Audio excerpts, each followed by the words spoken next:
శుక్లాంబరధరం విష్ణుం శశివర్ణం చతుర్భుజం ప్రసన్నవదనం ఝాయేత్ సర్వవిఘ్నోపశాంతయే. ఈ విధంగా పండితుడు పితృశ్రాద్ధమును మాతామహ శ్రాద్ధమును చేయవలను. శ్రాద్ధమును చే తృప్తినందిన పితామహులు సర్వవాంఛలు అనుగ్రహింతురు. దౌహిత్రుడు కుతపకాలము అనగా 8/15 దినభాగం తిలలు ఈ 3 శ్రాద్ధమునందు పవిత్రములు. అట్లే వెండి వృత్తాంతము, వెండి దానము, తత్సంకీర్తనము మొదలగునవి పవిత్రములు. శ్రాద్ధం చేయనతడు భోక్తయు కోపమును, మార్గగమనమును, వేగమును విడవవలెను. శ్రాద్ధం ఆచరించువాని కులము, పితరులు, మాతామహులు, విశ్వేదేవులు తృప్తి చెందుదురు. పితృగణము సోమునిపై ఆధారపడి ఉంది. ఆ సోముడు యోగంపై ఆధారపడి ఉన్నాడు. కావున ఓ రాజా, శ్రాద్ధంనందు యోగిని నిమంత్రించుట ప్రశస్తము. 1000 మంది బ్రాహ్మణులకు ముందున్న యోగి భోక్తలను యజమానిని తృప్తి నందించును. సదాచార వర్ణనం. ఔర్వుడు ఇట్లు పలికెను: శ్రాద్ధమును ఉపయోగింపదగిన వస్తువులు పితృదేవతలకు తృప్తి కలిగించు వారిని చెప్పుచున్నాడు. హవిష్యాద్యన్నం చేత 1 మాసము, మత్స్యం చే 2 నెలలు, కుందేలు, ముంగిస, పంది, మేక, లేడి, దుప్పి, గవయ మృగము, పొట్టేలు, గోవు వీనికి సంబంధించిన మాంసములచే మాసవృద్ధిగా అనగా కుందేలు మాంసంచే 3 నెలలు, ముంగిసచే 4 నెలలు, పంది మాంసంచే 5 నెలలు, మేక మాంసంచే 6 నెలలు, లేడి మాంసంచే 7 నెలలు, దుప్పి మాంసంచే 8 నెలలు, గవయ మృగ మాంసంచే 9 నెలలు, పొట్టేలు మాంసంచే 10 నెలలు, గోమాంసంచే 11 నెలలు. నల్లని ఎర్రని శిరస్సు గల తెల్లరెక్కలు గల పక్షికి వార్ధసమని పేరు. దాని మాంసంతో నిత్యతృప్తి పితృదేవతలకు కలుగును.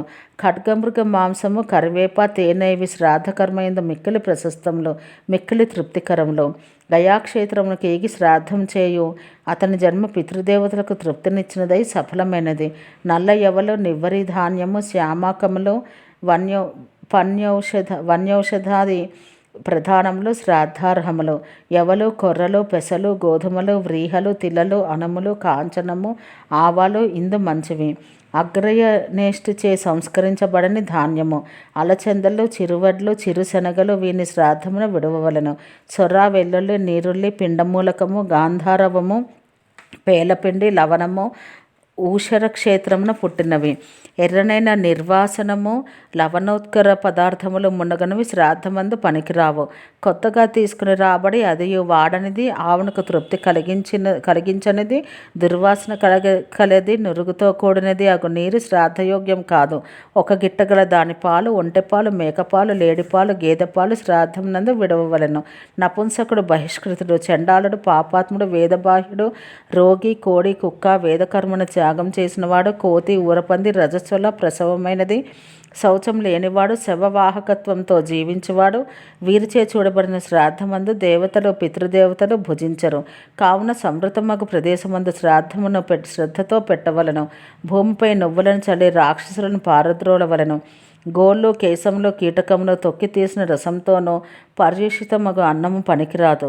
శ్రద్ధతో కూడిన వారిచే నామగోత్రపూర్వకంగా ఇయ్యబడిన అన్నాదికము వారి పితృదేవతలు ఏ లోకమునందు ఏ ఆహారం తినవారు పుట్టిరో ఆ లోకమునందు ఆహారముగా మారి వారికి చెందును.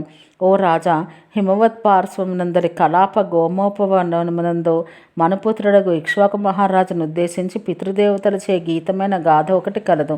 మా కులమందు సన్మార్గశీలురై గయకు వెళ్ళి ఆదరంతో మాకు పిండములను వేయువారు పుట్టగలరా? మా వంశమందు మహానక్షత్రయుక్త భాద్రపద కృష్ణ త్రయోదశి యందు తేనెతోనూ నేతితోనూ కూడిన పాయసం మాకు పెట్టువాడు పుట్టునా? 10 సంవత్సరముల పిల్లను వివాహం చేయువాడు, నీల వృషోత్సర్జనం చేయువాడు, దక్షిణతో కూడిన అశ్వమేధ యాగమును యథావిధిగా చేయువాడు పుట్టునా? సదాచార ఉల్లంఘనాది స్వరూపం. శ్రీ పరాశరుడు ఇట్లా పలికెను: మైత్రేయ, ఔర్వుడు మహాత్ముడకు సగరునికి సదాచారం గురించి అడగగా ఇట్లా చెప్పెను: నా చేత కూడా నీకు చెప్పబడెను. సదాచారం లేకుండా ఎవ్వడూ మంచిని పొందలేడు. శ్రీ మైత్రేయుడు ఇట్లా పలికెను: షండుడు, ఆపవిద్ధుడు మున్నగువారు ఉదాక్ష్యాదులను నాకు తెలిసిన వారే. నగ్నుడనగా ఎట్టివాడో నీకు తెలియనిది కాదు. వాని స్వరూపమును వినగోరదును. శ్రీ పరాశరుడు ఇట్లనెను: ఋగ్యజుస్సామవేదములకు త్రయి అని పేరు.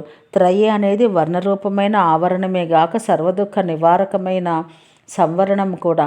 అట్టిదాన్ని అజ్ఞానం విడిచిన బ్రాహ్మడు మహాపాతకియగు నగ్నుడు, సందేహం లేదు. మా పితామహుడు ధర్మజ్ఞుడగు వశిష్ఠుడు మహానుభావుడగు భీష్మునికి చెప్పుచుండగా నీవు నన్ను అడిగిన నగ్న సంబంధ విషయం నేను విన్నదాన్ని చెబుతున్నాను వినము. పూర్వం దేవాసురులకు 100 దివ్య సంవత్సరాల యుద్ధం జరగగా అందు హ్రాదుడు మున్నగు రాక్షసులు చే దేవతలు జయింపబడి క్షీరసముద్రం యొక్క ఉత్తర తీరం చేరు తపస్సు చేయుచు శ్రీ విష్ణువును ఆరాధించుటకై స్తోత్రమును పఠించిరి. ఓం సహనావవతు సహనౌ భునత్తు సహ వీర్యం కరవావహై తేజస్వినావధీతమస్తు మా విద్విషావహై. ఓం శాంతి శాంతి శాంతి.